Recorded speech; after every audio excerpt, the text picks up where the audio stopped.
Good morning. So आजच्या दिवसाची सुरुवात आमची इराणी चहाने झाली, कारण आज सकाळी सकाळी आम्ही इराणी कॅफेला गेलो होतो. हा कॅफे NIBMमध्ये हेरिटेज मॉलमध्ये आहे.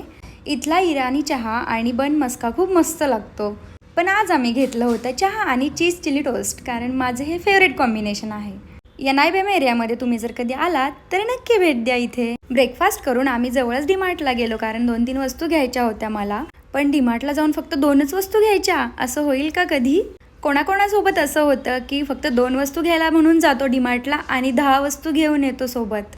मला फक्त 2 वस्तू घ्यायच्या होत्या, पण बिलिंग काउंटरला गेल्यावर लक्षात आलं की अरे बापरे, आपण किती सामान घेतलंय हे. कारण तिथे व्हरायटीज एवढी असते की शॉपिंग करताना आपल्यालाच भान राहत नाही की आपण किती शॉपिंग करतोय.